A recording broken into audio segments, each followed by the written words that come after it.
नमस्कार साथियों, GC academy YouTube channel में आपका एक बार फिर से स्वागत है।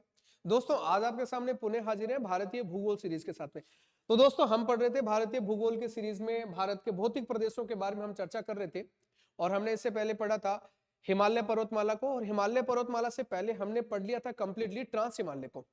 ट्रांस हिमालय में काराकोरम, लद्दाख तथा जास्कर श्रेणियों के बारे में पढ़ा था। उसके बाद में हम पढ़ रहे थे हिमालय के संबंध में, और हिमालय के हमने निर्माण के संबंध में बात करी। सर, इसका निर्माण कौन से काल में होता है, कब इसका होता है, इसके किस प्रकार से इसके निर्माण हो जाता है ना, तैतीस सागर से किस प्रकार के प्लेटों के बीच में टकराव से होता है, वर्तमान में इसका अवस्थिति और विस्तार कहां से लेकर कहां तक है, नंगा पर्वत से नामचा पर्वत के बीच में धनुषाकार आकृति के अंतर्गत है, 2500-2400 किलोमीटर की समथिंग इसकी लंबाई है, चौड़ाई फिर 160 से लेकर हमने जो भी अपने इसके संबंध में बात करी, जिसकी ऊंचाई कितनी औसतन बनती है, चौड़ाई के संबंध में, आकृति के संबंध में, ये हमने बात करा था कि अरावली अपने हिमालय पर्वतमाला के संबंध में। आज अपन दोस्तों चर्चा करने वाले हैं सर हिमालय को जो 3 श्रेणियों के रूप में जो बांटा गया है, यानी कि वृद्ध हिमालय है, उसके बाद में मध्य हिमालय और उसके बाद में जो लघु हिमालय, उनके संबंध में अभी अपन चर्चा करते हैं। देखो सर, इस संबंध में जब अपन चर्चा करें ना, तो सबसे पहले अपन बात करते हैं वृद्ध हिमालय की। पहले आपको बता दें सर, हिमालय की क्रमागत 3 श्रेणियां हमें देखने को मिलती है। जैसे अपन मैप के माध्यम से इसको समझे, तो यहां पर अपन देखें कि जैसे जो हमारा हिमालय है उसमें क्रमागत आपको 3 श्रेणियां मुख्य रूप से देखने को मिलती है। देखो सर, अपन बात करें इसकी, तो ये है हमारा इसके संबंध में हिमालय। तो यहां पर ध्यान दीजिएगा, इधर से अपन बात करें उत्तर से दक्षिण जैसा में बढ़े, तो यहां पर तो ट्रांस हिमालय है, और हिमालय की बात अपन करना स्टार्ट करें, ये हिमालय की पहली सीरीज यहां पर देखने को मिलती है। उसके बाद में दूसरा हिमालय यहां पर दिखाई देता है। फिर तीसरे के संबंध में अपन बात करें तो इस प्रकार से दिखाई, तो यानी कि ये वाला हमारा जो हिमालय है, जिसको वृद्ध हिमालय कहा जाता है, ये वृद्ध हिमालय कहा जाता है।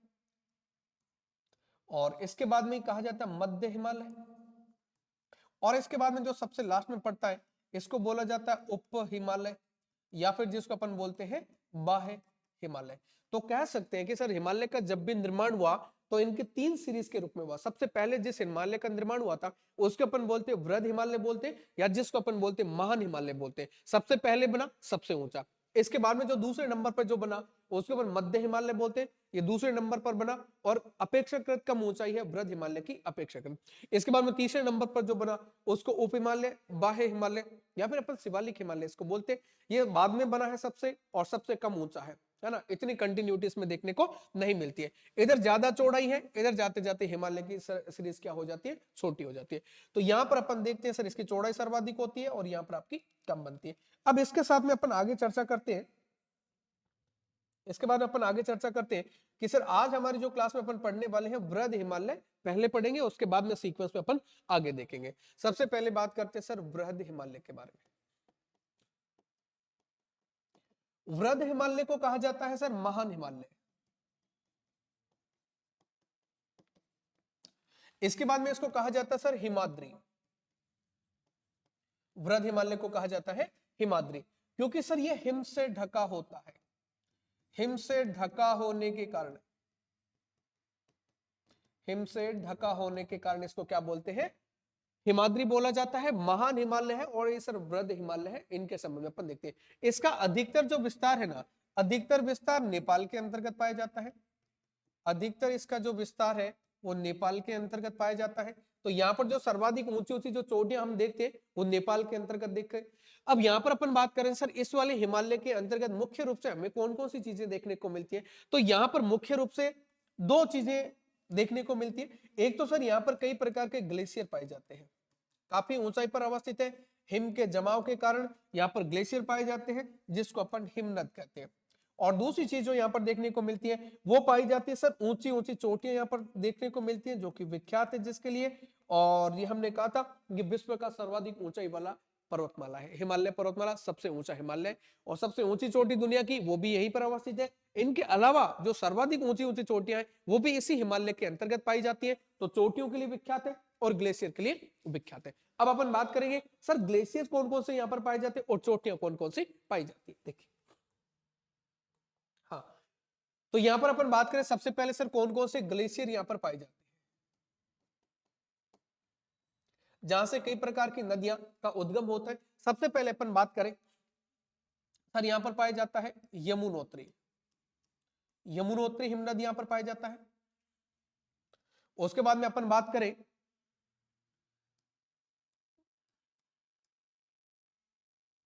गोसाई धाम की बात करें, गोसाई धाम ग्लेशियर की बात करें, उसके बाद में सतोपंथ ग्लेशियर की अपन बात करें, जेमू ग्लेशियर्स की अपन बात करें, है ना। इस प्रकार से अपन और बात करें, जैसे कि यमुनोत्री हो गया, इसके बाद में एक और आपका ग्लेशियर्स पाया जाता है जिसको अपन गंगोत्री कहते हैं। तो गंगोत्री हिमनद हो गया, यमुनोत्री हो गया, गोसाई धाम हो गया, सतोपंथ हो गया और जेमू हो गया।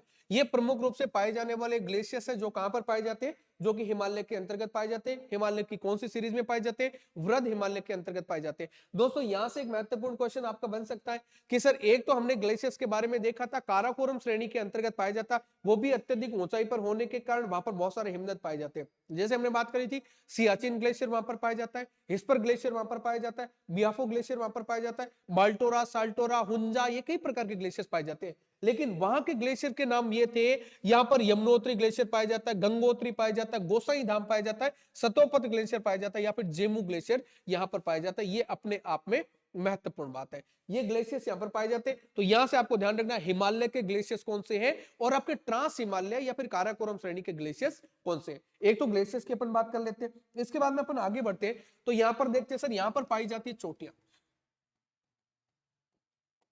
यहां पर पाई जाती है चोटियां। प्रमुख चोटियों की अपन बात करें तो यहां पर सबसे पहले नंबर पर अपन बात करते हैं माउंट एवरेस्ट की।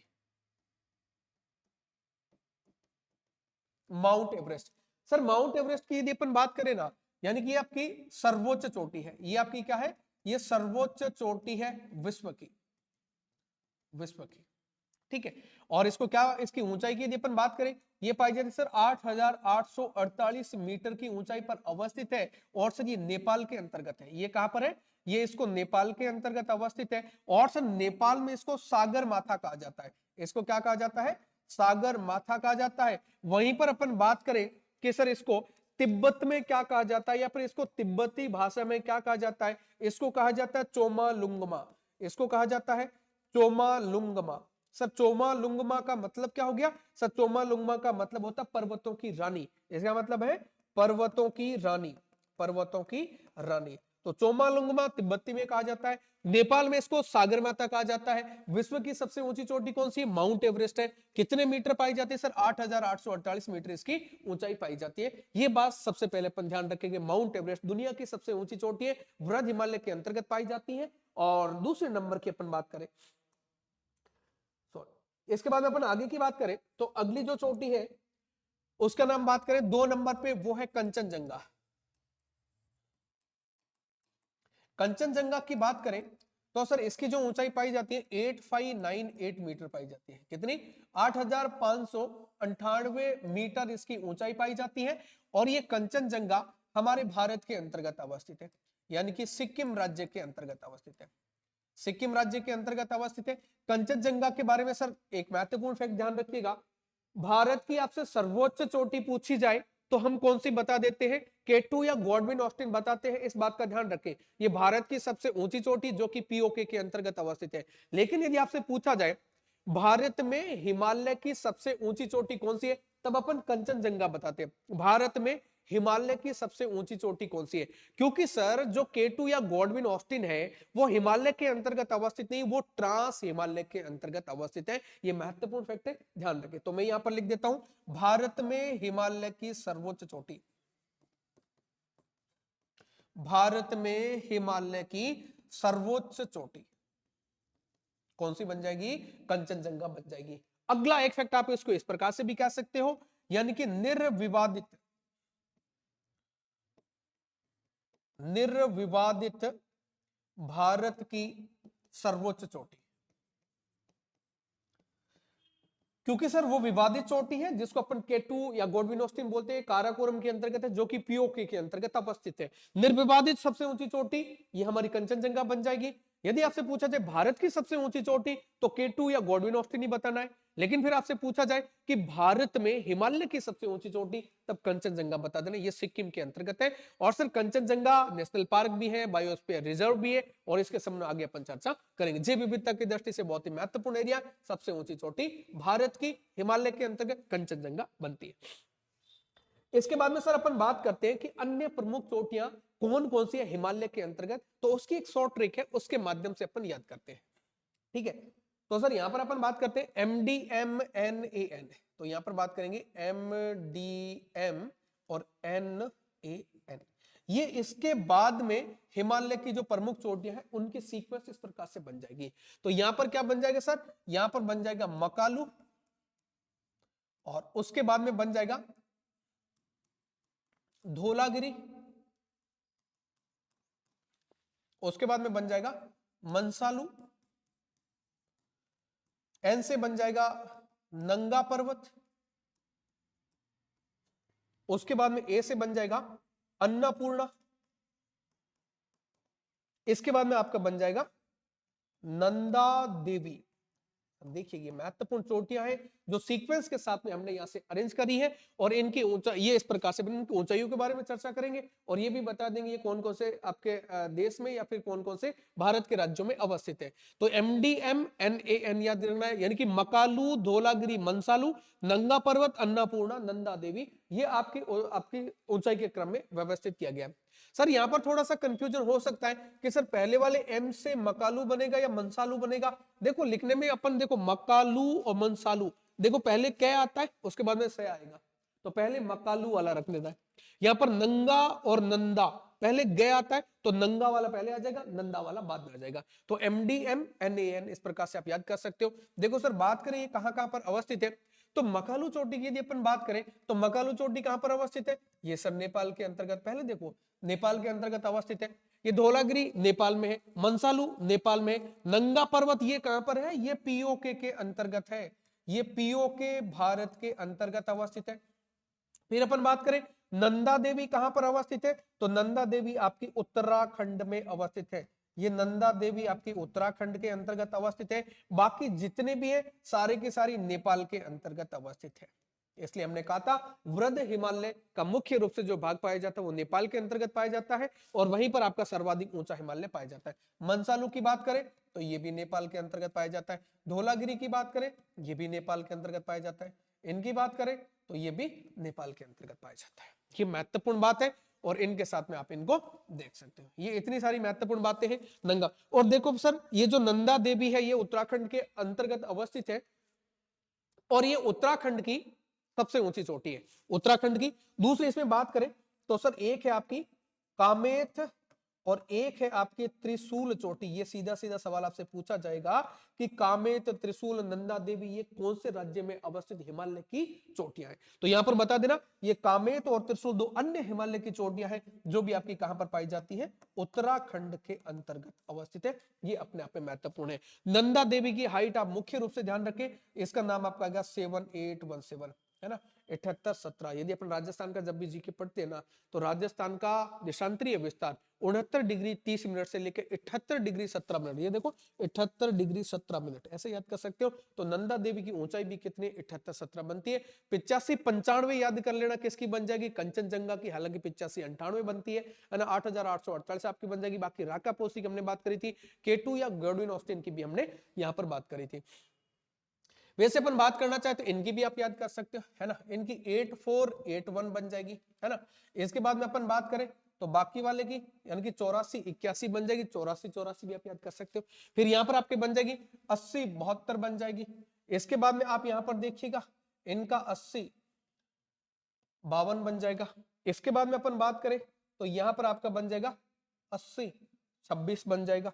इनके बाद में बन जाएगा 8078 बन जाएगा। ये ऊंचाइयां हैं, आप इसको याद कर सकते हैं। फिर भी थोड़ा सा याद करने का तरीका आपको बता सकता हूं। देखो सबसे ऊंची तो आपको पता है माउंट एवरेस्ट जो है वो आपकी कितने में 8848 मीटर बन जाएगी, कोई दिक्कत नहीं है। फिर 85-95 याद कर लेना, कंचनजंगा की बन जाएगी। अब 85 के बाद में नीचे क्रम में कौन सा आएगा, 84 आएगा। तो 84 के पास में 81, तुम 84-84 भी याद कर सकते हो। तो मकालू की कितनी बन जाएगी, 84-84। लेकिन 84-81 याद करना, क्योंकि बाकी क्या है 81 के बाद में आपका कौन सा बन जाएगा, 80 बन जाएगा, 81, फिर यहाँ पर आपका आ जाएगा 80, तो 80 72 80 52 बन जाएगा, 80 26 बन जाएगा। देखो 80 वाली सीरीज कंटिन्यूस चल रही है, तो यहाँ पर आपका 72 हो गया, 52 हो गया, इसका आधा 26 हो गया, और फिर यहाँ पर 80 78 आप इसको याद करना, और फिर 78 17 हमारी क्या बन जाएगी, नंदा देवी की ऊंचाई बन जाएगी।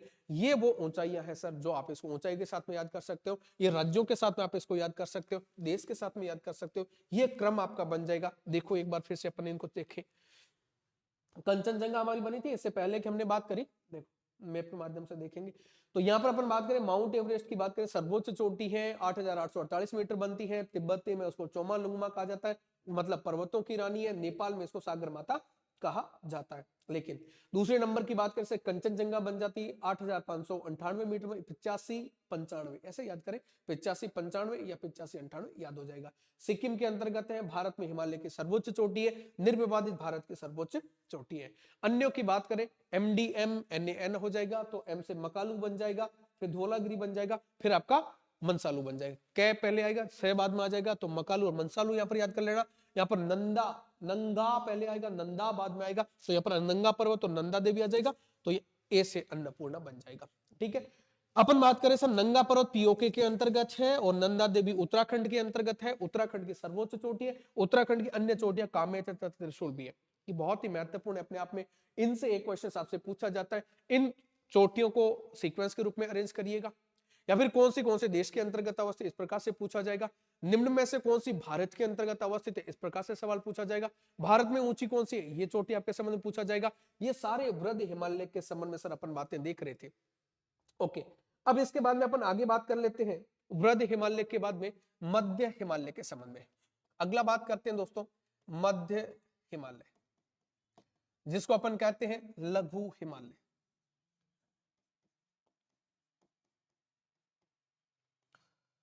मध्य हिमालय कह सकते हो, जिसको अपन लघु हिमालय कहते हैं। सर पहली हिमालय की जो सीरीज ऊंची ऊंची चोटियों के लिए जानी जाती है, ग्लेशियर्स के लिए जानी जाती है, इसके बाद में दूसरे क्रम की है ना, तो इसका निर्माण कब होता है, तब आप कह सकते हो वृद्ध हिमालय के बाद।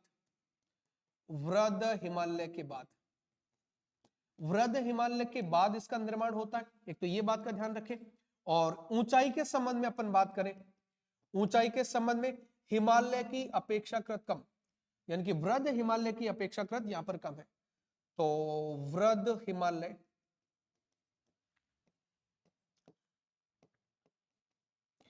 की अपेक्षाकृत यहां पर कम पाया जाता है इसकी ऊंचाई, तो यहां पर बाद में निर्माण होता है, ऊंचाई कम पाई जाती है, ये इसमें कंटिन्यूटी भी कम पाई जाती है ना। तो वृद्ध हिमालय की अपेक्षाकृत ये क्या पाई जाती है, कम सतत पाई जाती है या फिर कम निरंतर पाई जाती है, ये बात भी अपन को देखने को मिलती है। लेकिन दोस्तों आपको पता होगा जो मध्य हिमालय लघु हिमालय की अपन बात करें, ज्यादा ऊंचाई नहीं होती है, पर्यटन स्थलों के रूप में यहाँ पर विकसित हो जाता है, कई प्रकार के यहाँ पर घास के मैदान पाए जाते हैं, और जहां पर इनके जो ऊंचाई ज्यादा पाई जाती है वहां पर कोणधारी वन पाए जाते हैं, लेकिन जहां पर ऊंचाई पहाड़ियों की कम पाई जाती है उनके ढलानों पर कई प्रकार के घास के मैदान पाए जाते हैं, जिसको अपन क्या बोलते हैं, मर्ग बोलते हैं, बुग्याल बोलते हैं, पयार बोलते हैं। इनके संबंध में भी अपन चर्चा करते हैं। देखो सर मध्य हिमालय की यदि मैं बात करूं, पश्चिम से पूर्व दिशा में इनके अलग अलग प्रकार की पहाड़ियों के रूप में ये पाई जाती है। यहां पर अपन बात करें मध्य हिमालय में जाओगे तो वहां से आपको क्या देखने को मिलेगा सर, अलग अलग प्रकार की यहां पर आपको पहाड़ियों के रूप में देखने को मिलेगा।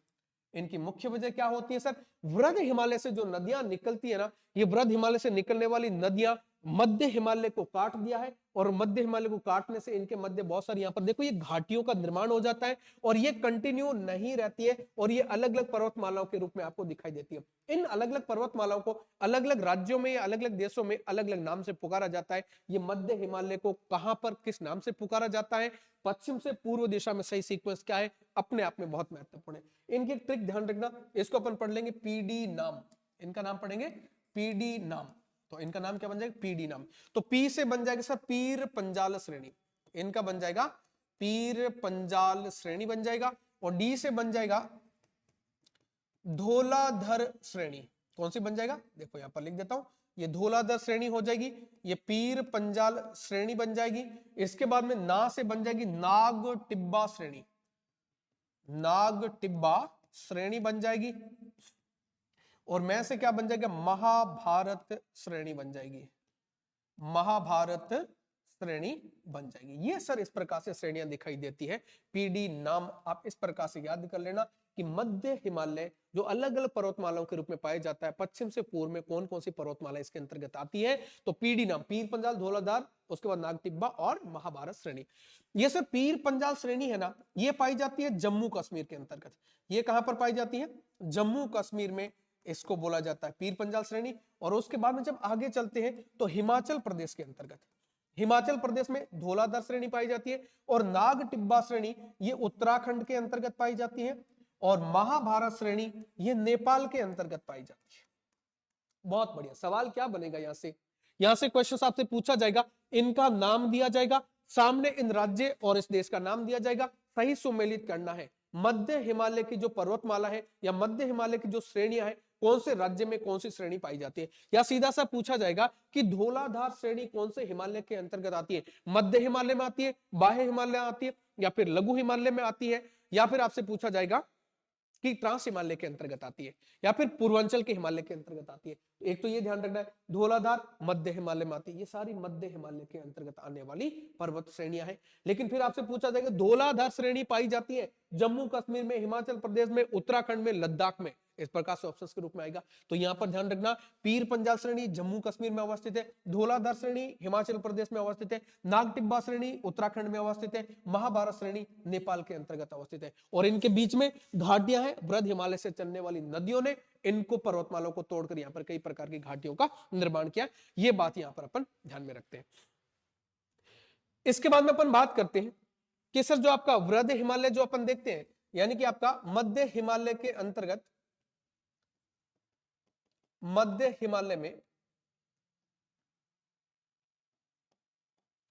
उच्च ढलानों पर कोणधारी वन पाए जाते हैं। क्या पाए जाते हैं, कोणधारी वन। जैसे कि मध्य हिमालय में जहां ऊंची ऊंची जहां पर हाइट है ना, तो वहां पर तो कोणधारी वन आपको देखने को मिलते हैं। कहीं कहीं पर आपको निम्न ढलान दिखाई, जैसे यहां पर आप देखोगे ना, तो यहां पर आपको क्या दिखाई देगा, उच्च ढलानों पर कोणधारी वन दिखाई देते हैं। लेकिन निम्न ढलानों पर, यहां पर अपन कहते हैं निम्न ढलानों पर घास के मैदान पाए जाते हैं। निम्न ढलानों पर क्या पाए जाते हैं, घास के मैदान पाए जाते हैं। और सर इन घास के मैदानों को क्या कहा जाता है, ये अपने आप में महत्वपूर्ण है। जो मध्य हिमालय के अंतर्गत निम्न ढलानों पर जो घास के मैदान पाए जाते हैं, इनको बोला जाता है सर मर्ग बोला जाता है, या बुग्याल या प्यार बोला जाता है। घास के मैदान को क्या कहा जाता है, या तो सर आप इसको मर्ग कहोगे, या फिर इसको कहीं कहीं पर बोला जाता है प्यार या बुग्याल कहा जाता है।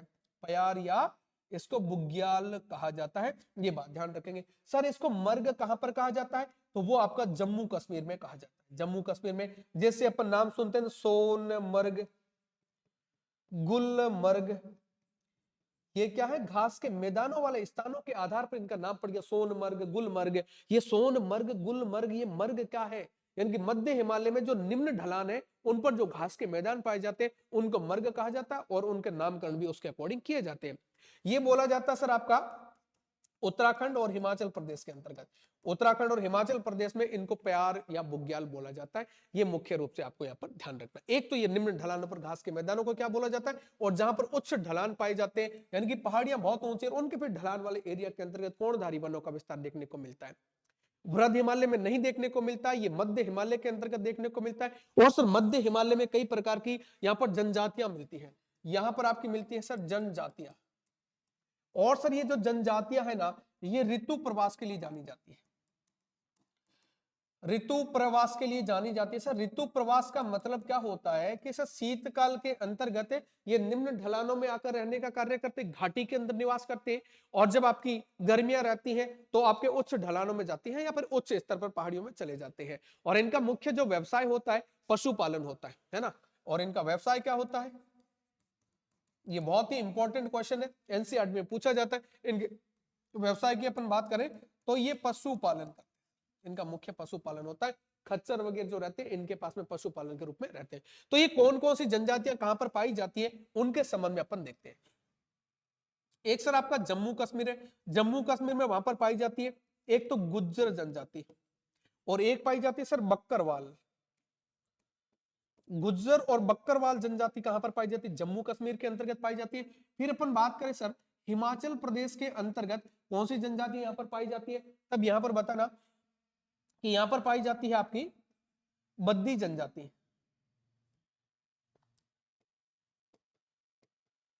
बद्दी या फिर इसको भद्दी जनजाति भी कहते हैं, भद्दी जनजाति पाई जाती है। उसके बाद में अपन बात कर सर उत्तराखंड के अंदर कौन सी जनजाति पाई जाती है? तब कहना भोटिया जनजाति। कौन सी जनजाति है? भोटिया पाई जाती है। उसके बाद में सिक्किम की बात करें तो सिक्किम के अंतर्गत लेपचा जनजाति पाई जाती है, लेपचा जनजाति पाई। बहुत ही इंपॉर्टेंट क्वेश्चन है, यहां से क्या पूछा जाएगा? क्वेश्चन पूछा जाएगा कि हिमालय के कौन से स्तर पर जो ऋतु प्रवास करने वाली जनजातियां पाई जाती है? ट्रांस हिमालय आ जाएगा, वृद्ध हिमालय, मध्य हिमालय, लघु हिमालय आ जाएगा। तो मध्य हिमालय के अंतर्गत मुख्य रूप से पाई जाती है। कौन से राज्य में कौन सी जनजाति पाई जाती है ये अपने आप में महत्वपूर्ण है, एनसीईआरटी में दे रखा है, अच्छे से हाईलाइट कर रखा है, क्वेश्चन भी बहुत बार पूछा गया है। तो यहाँ पर ध्यान रखें, उत्तराखंड में भोटिया पाई जाती है, हिमाचल प्रदेश में बद्दी पाई जाती है, गुज्जर और बकरवाल आपके जम्मू कश्मीर में पाई जाती है, और सिक्किम में लेपचा जनजाति। कौन से राज्य में कौन सी है और कौन से हिमालय के अंतर्गत है? ये मध्य हिमालय के अंतर्गत है। अगला एक महत्वपूर्ण फैक्ट अपन चर्चा करते हैं। एक सर पाया जाता है करेवा। एक पूछा जाता है कि करेवा क्या है? सर ये जो मध्य हिमालय में जो आप देखते हो हिमानीकृत जो चिकनी मिट्टी होती है, वहां पर हिम का प्रभाव होता है और उसके बाद में वहां पर एक चिकनी उपजाऊ मिट्टी का निर्माण होता है। यानी कि हिमानीकृत चिकनी उपजाऊ जो मृदा होती है वो केसर की कृषि के लिए बहुत ही महत्वपूर्ण होती है, और उस वाली चिकनी हिमानीकृत मृदा को क्या बोला जाता है? करेवा बोला जाता है। ओके, हिमालय में हिमानीकृत चिकनी उपजाऊ मृदा, और ये केसर की कृषि के लिए बहुत ही महत्वपूर्ण होती है। केसर के लिए महत्वपूर्ण होती है, और ये जाफरान किस्म की केसर यहां पर होती है। कौन सी होती है? जाफरान किस्म की जो केसर है वो यहां पर बहुत पाई जाती है इन करेवा वाले क्षेत्रों के अंतर्गत। इतनी सारी बातें हमने इसके साथ में देखी। मध्य हिमालय की जब अपन बात करें तो यहां पर अलग अलग पहाड़ियों के रूप में हमने देख लिया, उनके ढलान में पाए जाने वाले घास के मैदानों को देख लिया, उस पे क्या पाया जाता है, कौन सी जनजातियां यहाँ पर पाई जाती है, ये मुख्य स्थान मुख्य रूप से पाए जाते हैं आपके मध्य हिमालय के अंतर्गत। अब अपन चर्चा करते हैं साथियों बाह्य हिमालय के बारे में, जिसको अपन बाह्य हिमालय बोलते हैं या फिर आप इसको उप हिमालय भी कहते हैं, उप हिमालय कहते हैं, या इसको अपन पॉपुलरली बोलते हैं शिवालिक हिमालय, शिवालिक हिमालय। अब यदि आपसे पूछा जाए कि सर ये कहां पर पाया जाता है, तब अपन कह सकते हैं इसका यदि विस्तार की बात करें, ये महत्वपूर्ण है सर, इसका विस्तार पाया जाता है पोतवार का पठार। ये पाया जाता है सर पोतवार का पठार। ये पोतवार का पठार कहां पर है? ये पाकिस्तान के अंतर्गत है। पोतवार के पठार पाकिस्तान से लेकर आगे ये पाया जाता है सर कोसी नदी तक। कहां तक पाया जाता है? बिहार में जो चलती कोसी नदी तक पाया जाता है। वहां तक जो आपका पाया जाता है ये पाया जाता है बाह्य हिमालय। कौन सा पाया जाता है? बाह्य हिमालय पाया जाता है। लेकिन सर यहां से लेके यहां तक तो ये सतत पाया जाता है, लेकिन इसके बाद में जो अरुणाचल प्रदेश तक पाया जाता है, यहां से लेके अरुणाचल प्रदेश तक ये जो पाया जाता है, अंत में कहां तक पाया जाता है सर? अरुणाचल तक पाया जाता है। ये अरुणाचल तक पाया जाता है, लेकिन ये छोटी छोटी पहाड़ियों के रूप में दिखाई देता है, तो यहां पर अरुणाचल प्रदेश तक पाया जाता है। लेकिन कोसी नदी से लेकर पोतवार के पठार पाकिस्तान तक ये कंटिन्यूअस रूप में आपको दिखाई देता है, लेकिन उसके बाद में ये मध्य हिमालय और वृद्ध हिमालय में जाकर मिल जाता है, और यहाँ पर छोटी छोटी पहाड़ियां जो बाह्य हिमालय के रूप में दिखाई देती है, इनको अपन बोलेंगे डाफला मिरी या बोर मिजमी, इनकी अपन बात करेंगे। लेकिन सर यहां से लेके यहां तक जो इसका विस्तार पाया जाता है, इनमें अलग अलग स्थानों पर इन पहाड़ियों को अलग अलग नाम बोला जाता है, तो उनकी भी अपन बात करते हैं। यहां पर देखिए सर इस प्रकार से इनका नाम क्या होता है। एक तो सर यहां पर बात करते हैं जम्मू की पहाड़ियां, ये है सर जम्मू की पहाड़ियां। बाह्य हिमालय की बात करते हैं तो जम्मू की पहाड़ियां कहां पर? बाह्य हिमालय के अंतर्गत है, और ये आपकी कहां पर पाई जाती है? ये जम्मू कश्मीर के अंतर्गत पाई जाती है। ये महत्वपूर्ण बात है। इसके बाद में अपन बात करें तो सर यहां पर देखो ये आपका पाया जाता है कौन सा? उत्तराखंड और हिमाचल प्रदेश वाला एरिया, इसको बोला जाता है शिवालिक हिमालय। ये क्या कहलाता है? ये आपका शिवालिक हिमालय कहा जाता है, और ये कहा जाता है सर उत्तराखंड के अंतर्गत, और हिमाचल प्रदेश में इसको शिवालिक ही कहा जाता है। वहीं पर अपन बात करें सर ये जो नेपाल वाला एरिया है, इसमें इसको कहा जाता है चूरिया मूरिया की पहाड़ी, इसमें कहा जाता है चूरिया मूरिया की पहाड़ियां, इसमें कहा जाएगा चूरिया मूरिया की पहाड़ियां। ये कहां पर बोला जाता है? ये नेपाल के अंतर्गत बोला जाता है। बहुत ही महत्वपूर्ण क्वेश्चन है, कल की डेट में आपसे सवाल पूछा जाएगा। निम्न में से कौन सा बाह्य हिमालय के अंतर्गत नहीं आता है? चूरिया मूरिया दे देगा, शिवालिक दे देगा, जम्मू की पहाड़ियां दे देगा और नागटिब्बा श्रेणी दे देगा। मतलब नागटिब्बा कहां पर आती है? तो हमने पीडी नाम के साथ में पढ़ा था, मध्य हिमालय के अंतर्गत आती है। यानी कि पीर पंजाल हो गया, धौलाधार हो गया, नागटिब्बा हो गया, महाभारत श्रेणी मध्य हिमालय के अंतर्गत आता है। बाह्य हिमालय में जम्मू की पहाड़ियां, शिवालिक की पहाड़ियां और आपकी चूरिया मूरिया की पहाड़ियां अंदर आती है। ये आपकी कोसी नदी से लेकर यहाँ के मध्य पाया जाता है और यहाँ अरुणाचल प्रदेश तक अन्य क्या पाया जाता है उसकी चर्चा पे अपन करते हैं। देखो सर, फिर सर अपन बात करते हैं सर कोसी नदी से, कोसी नदी से अरुणाचल प्रदेश तक छोटी छोटी पहाड़ियों के रूप में दिखाई देता है, पहाड़ियों के रूप में, छोटी छोटी पहाड़ियों के रूप में दिखाई दी। ये कौन कौन सी पहाड़ियां? देखो सर, एक पहाड़ियां यहां पर पाई जाती, जो मुख्य मुख्य उनका नाम अपन चर्चा करेंगे। ये इस प्रकार से पहाड़ियों के रूप में पाया जाता है। तो यहां पर सर ध्यान रखिएगा, DMAM, DMAM बाह्य हिमालय के अंतर्गत जो पहाड़ियां पाई जाती है वो आपकी पाई जाती है DMAM, है ना। जो DM होता है वो AM में ऑफिस जाता है, ऐसे याद करें, DMAM। तो यहां पर D से क्या बन जाएगा? डाफला। उसके बाद में बात करते हैं M से कौन सा बन जाएगा? मिरी। उसके बाद में A से क्या बन जाएगा? अबोर। M से क्या बन जाएगा? मिस्मी। बहुत महत्वपूर्ण है। DMM, डाफला, मिरी, अबोर, मिस्मी, ये पश्चिम से लेके पूर्व तक चलने वाली इनका क्रम भी रहेगा। यानी कि पूर्व से लेके पश्चिम से लेके पूर्व तक इनका सही सीक्वेंस क्या है? DMAM, डाफला, मिरी, अबोर, मिस्मी। ये क्या है सर? वो पहाड़ियां हैं जो अरुणाचल प्रदेश में बाह्य हिमालय के अंतर्गत पाई जाती है। साथ ही साथ ये क्या है? DMAM जनजातियों के नाम भी है। DMAM, ये मैं शॉर्ट में लिख रहा हूं, मतलब डाफला, मिरी, अबोर, मिस्मी, ये जनजातियां भी है। ये अपने आप में बहुत महत्वपूर्ण है और बहुत बार एग्जाम में पूछा गया है। ये जनजातियां भी है, ये जनजातियां भी है। अरुणाचल प्रदेश में पाई जाने वाली पहाड़ियों के नाम क्या है? डाफला, मिरी, अबोर, मिस्मी। और डाफला, मिरी, अबोर, मिस्मी क्या वहां पाई जाने वाली जनजातियां हैं? तो यूं कहते हैं कि यहाँ जो पहाड़ियां है ना, उनका नाम उन जनजातियों के बसाव के आधार पर रख दिया। तो जहां पर डाफला जनजाति रहती है उस पहाड़ी का नाम डाफला पड़ गया, मिरी, अबोर, मिस्मी। ये जनजातियां हैं, जैसे जैसे निवास करती है उस पहाड़ी प्रदेश का नाम भी क्या पड़ गया? उन्हीं के आधार पर पड़ गया। तो DMAM वहां पाई जाने वाली जनजातियां हैं अरुणाचल प्रदेश के अंतर्गत, और वहां पर जो आपका बाह्य हिमालय की जो पहाड़ियां पाई जाती है उनका नाम भी उनके आधार पर किया गया। ये सर कोसी नदी से लेके अरुणाचल प्रदेश में छोटी छोटी पहाड़ियों के रूप में जो आपको दिखाई देता है, बहुत महत्वपूर्ण बात है। इनके साथ में अपन अगली चीजें इसके साथ में डिस्कशन करते हैं। ये बाह्य हिमालय के अंतर्गत काफी सारी चीजें हमने यहाँ पर देखी है, उसके साथ में अगली कुछ चीजें और डिस्कशन करते हैं। सर आप देखो ना सर, मध्य हिमालय, ये आपका मध्य हिमालय हो गया, मध्य हिमालय। और इसके बाद में अपन बात करें ये बाह्य हिमालय,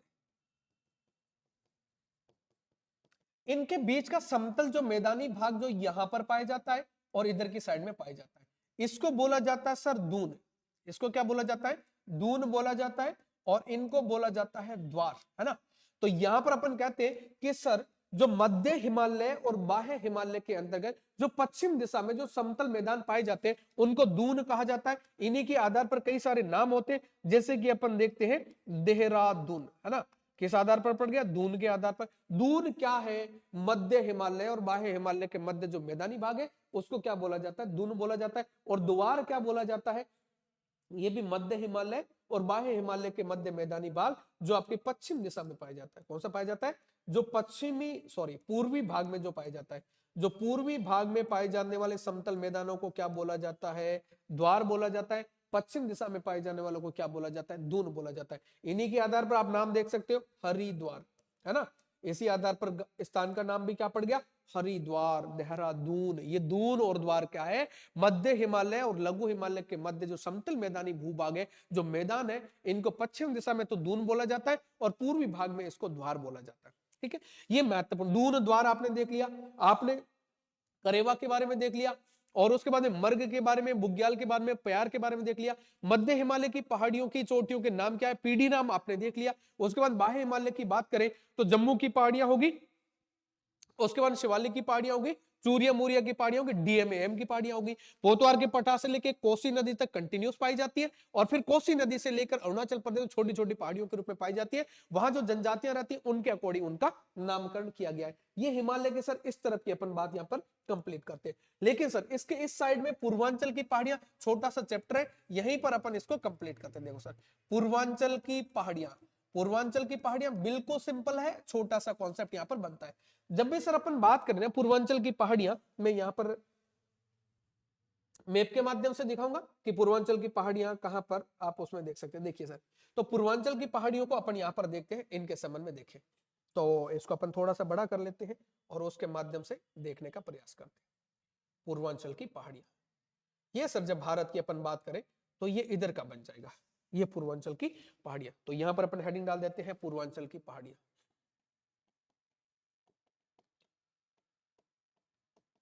पूर्वांचल की पहाड़ियां आपको पता होगा बाह्य हिमालय के अंतर्गत यहां पर डाफला, मिरी, अबोर, मिजमी पाया जाता है। पूर्वांचल हिमालय का मतलब क्या है सर? हिमालय यहां तक आने के बाद में इधर आपको पता है एक पर्वतमाला पाई जाती है जिसका नाम है नामचा बरवा। जिसका नाम क्या है? नामचा बरवा। और ये आपका पाया जाता है अरुणाचल प्रदेश में। ये कहां पर पाई जाती है? अरुणाचल प्रदेश में पाई जाते हैं। इसके बाद में हिमालय का विस्तार ये दक्षिण दिशा में पाया जाता है। यहां तक तो आप देखते हो पश्चिम से पूर्व दिशा में पाया जाता है, लेकिन यहां पर नामचा बरवा के बाद में हिमालय, ये हमने निर्माण के संबंध में देखा था किस प्रकार से इसका निर्माण हुआ है। तो यहां पर दक्षिण में जो पहाड़ियां पाई जाती है, देखिएगा सर, यहां पर एक पहाड़ी में जो आपको नाम लिखूंगा ये पाई जाती है जिसको पटकाई बुम की पहाड़ियां कहा जाता है। इसके बाद में और पहाड़ियां पाई जाती है, नागा की पहाड़ियां जिसको कहा जाता है। उसके बाद में मिजोरम की पहाड़ियां जिसको कहा, सॉरी आपको मणिपुर की पहाड़ियां, ये इधर पहाड़ियां पाई जाती है जिसको अपन मणिपुर की पहाड़ियां कहा जाता है। एक इधर की साइड में और पहाड़ियां पाई जाती है, एक पहाड़ी प्रदेश एक इधर की साइड में और पाई जाता है। किनके क्या क्या नाम है उनकी चर्चा करते हैं। उत्तर से दक्षिण में जब चलते हैं सर, इधर की जो पहाड़ी पाई जाती है,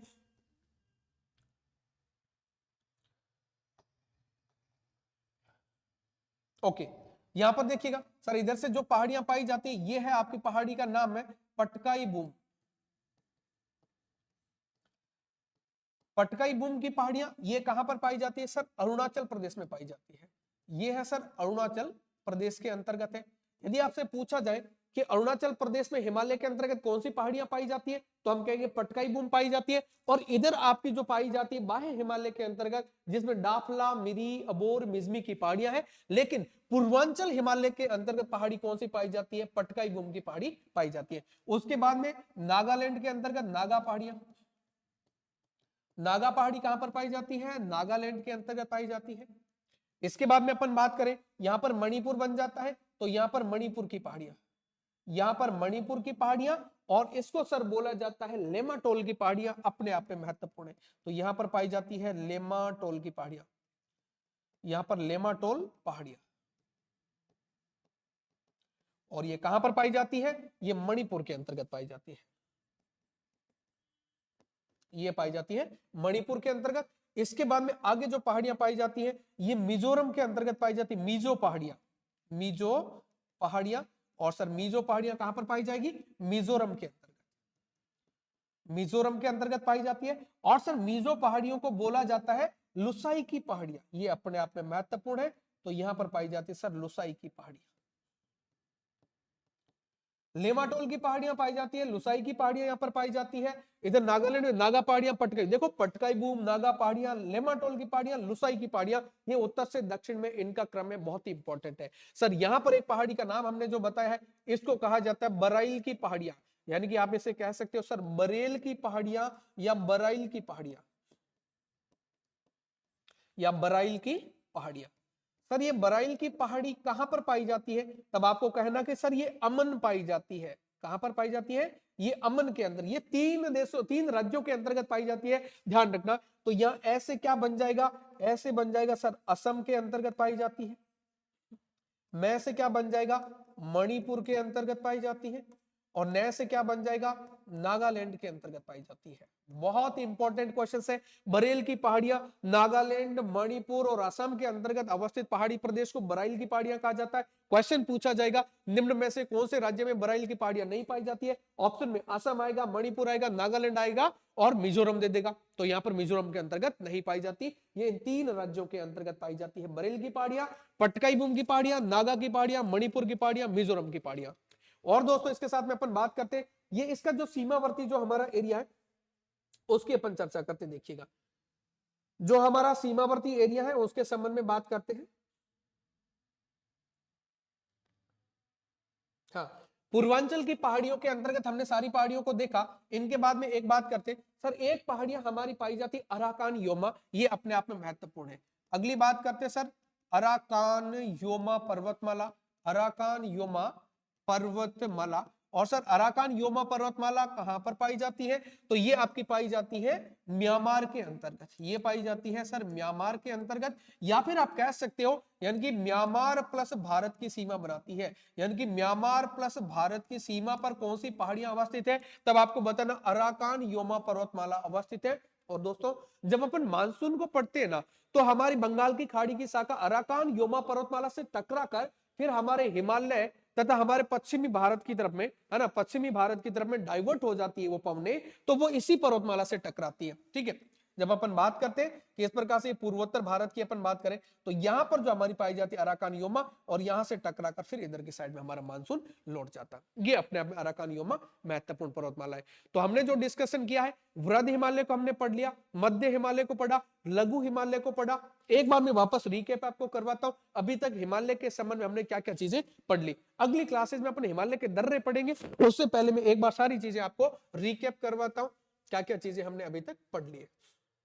देखिए दोस्तों, हम बात कर रहे थे वृहद हिमालय, महान हिमालय जिसको हिमाद्री कहा जाता है, हिम से ढका होने के कारण इसको हिमाद्री कहा जाता है। इसका अधिकतर विस्तार कहां पर पाया जाता है, नेपाल राज्य के अंतर्गत पाया जाता है, नेपाल देश के अंतर्गत पाया जाता है। और ये सर जाना जाता है आपके ग्लेशियर हिमनदों के लिए या फिर ऊंची ऊंची चोटियों के लिए विख्यात है। और ये दुनिया की सबसे ऊंची पर्वतमाला है, सबसे ऊंची ऊंची चोटियां भी यहाँ पर पाई जाती है और हिमनद भी यहाँ पर पाए जाते हैं। अगली बात करें, फिर हमने बात की थी कि सर ये 3 हिमालय के अंदर जो श्रेणियां पाई जाती है, सबसे पहली पाई जाती है वृहद हिमालय, मध्य हिमालय, लघु हिमालय। हम बात कर रहे थे वृहद हिमालय के संबंध में।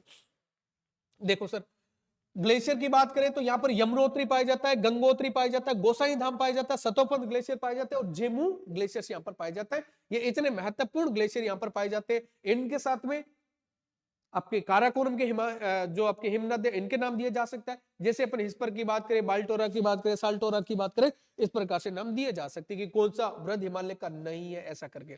फिर बात करते हैं सर चोटियों के लिए, जहां पर ऊंची ऊंची जो चोटियां पाई जाती है, इसमें आपकी आएगी माउंट एवरेस्ट, जो कि सबसे ऊंची चोटी है दुनिया की, 8,848 मीटर इसकी अवस्थिति है। और ये सर कहां पर पाई जाती है, नेपाल में। और नेपाल में इसको सागर माता कहा जाता है। वहीं पर तिब्बती भाषा में इसको चोमालुंगमा कहा जाता है, और चोमालुंगमा का मतलब होता है सर पर्वतों की रानी।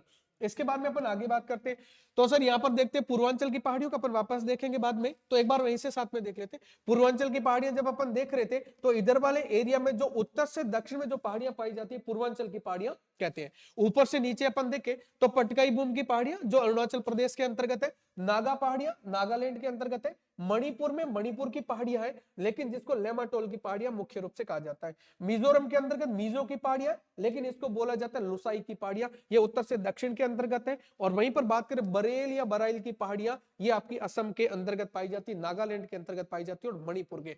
अमन से याद करिएगा, यानी कि बराइल या बरेल की पहाड़ियां अमन में पाई जाती है। वृहद हिमालय में बात करें सर, उसके बाद कंचनजंगा 8598 आपको ध्यान रखना है, सिक्किम के अंतर्गत अवस्थित है, भारत की आपकी हिमालय के अंदर की सर्वोच्च चोटी है। और दूसरी निर्विवादित भारत की सबसे ऊंची चोटी है। लेकिन ऐसे ही पूछा जाए भारत की सबसे ऊंची चोटी कौन है, तो अपन K2 या गॉडविन ऑस्टिन बताते हैं। अन्य चोटियों की बात करें तो MDM एन से हमने याद करा, मकालू, धौलागिरी, मनसालू, नंगा पर्वत, अन्नपूर्णा और नंदा देवी से हमने याद करा था। दोस्तों ध्यान रखें, कामेत और त्रिशूल ये भी आपकी उत्तराखंड के अंतर्गत चोटियां हैं जो हमारे भारत में है। इनकी ऊंचाइयां इस प्रकार से दे रखी है, जो तरीका बताए उस तरीके से इसको ज्ञात कर सकते हैं। उसके बाद में बात करते हैं मध्य हिमालय की। वृहद हिमालय के बाद में जिस हिमालय का निर्माण हुआ था, मध्य हिमालय कहा जाता है, लघु हिमालय कहा जाता है, अपेक्षाकृत कम ऊंचा है। ये बात इसमें ध्यान रखते हैं। फिर हमने कहा था ये सर अलग अलग श्रेणियों के रूप में पाए जाते हैं। वृहद हिमालय से निकलने वाली नदियों ने इनको क्या कर दिया है, यानी कि तोड़ा है। यहाँ पर कई प्रकार की घाटियों का निर्माण होता है, ये अलग अलग श्रृंखलाओं के रूप में प्रतीत होता है। तो यहाँ पीडी नाम से याद करें, पीर पंजाल, धौलाधार, नाग टिब्बा और महाभारत श्रेणी। जम्मू कश्मीर में पीर पंजाल श्रेणी है, हिमाचल प्रदेश में धौलाधार श्रेणी है, नाग टिब्बा श्रेणी उत्तराखंड में और महाभारत श्रेणी नेपाल के अंतर्गत है। फिर हमने बात करी सर मध्य हिमालय, और ये उच्च ढलानों पर इसमें क्या पाए जाते हैं, कोणधारी वन पाए जाते हैं। और निम्न ढलानों पर हम देखते हैं घास के मैदान पाए जाते हैं जिनको पयार या बुग्याल कहा जाता है, और ये उत्तराखंड और हिमाचल प्रदेश में पाए जाते हैं। लेकिन वहीं पर इन घास के मैदानों को जम्मू कश्मीर के अंदर मर्ग बोला जाता है, जैसे सोनमर्ग, गुलमर्ग जैसे स्थानों के नाम इन्हीं के आधार पर पड़ते हैं। जनजातियों की बात करें जो ऋतु प्रवास के लिए जानी जाती है, शीतकाल के दौरान घाटियों में निवास करती है और बाकी समय में उच्च पहाड़ी पर निवास करती है, जिनका नाम क्या है, मुख्य रूप से जम्मू कश्मीर में गुज्जर या बकरवाल है, हिमाचल प्रदेश में मद्दी या भद्दी है, और उत्तराखंड की बात करें भोटिया जनजाति है, और सिक्किम में लेप्चा जनजाति पाई जाती है। करेबा क्या है सर, हिमालय में हिमानीकृत जो चिकनी मिट्टी पाई जाती है, केसर की कृषि के लिए बहुत ही महत्वपूर्ण होती है, और जाफरान किस्म की केसर यहाँ पर उत्पन्न की जाती है। बाद में हमने बात करी सर बाह्य हिमालय के संबंध में, जिसको उप हिमालय कहा जाता है या शिवालिक हिमालय कहा जाता है। ये पाकिस्तान के पोतवार पठार से लेकर कोसी नदी तक तो कंटिन्यूस पाया जाता है, लेकिन अरुणाचल प्रदेश तक भी इसका विस्तार देखने को मिलता है। लेकिन ये मध्य हिमालय या फिर वृहद हिमालय में विलीन हो जाता है, लेकिन फिर भी यहाँ पर छोटी छोटी पहाड़ियां दिखाई देती है। तो फिर हमने कहा था जम्मू की पहाड़ियां जम्मू कश्मीर में, शिवालिक इसको बोला जाता है उत्तराखंड और हिमाचल प्रदेश में, चूरिया मुरिया की पहाड़ियां इसको नेपाल में बोला जाता है। फिर हम बात करते हैं सर कोसी नदी से अरुणाचल प्रदेश में जो छोटी छोटी पहाड़ियां पाई जाती है ना, उनका नाम क्या है, ट्रिक से याद करें, डीएमएम उसको बोलते हैं, डीएमएम यानी कि डाफला मिरी अबोर मिजमी। ये पश्चिम से पूर्व में सही सीक्वेंस में भी दिया गया है। और दोस्तों ध्यान रखिए डाफला मिरी अबोर मिजमी वहां पर पाई जाने वाली जनजातियां भी है, उन जनजातियों के आधार पर इन पहाड़ियों का नामकरण हुआ है।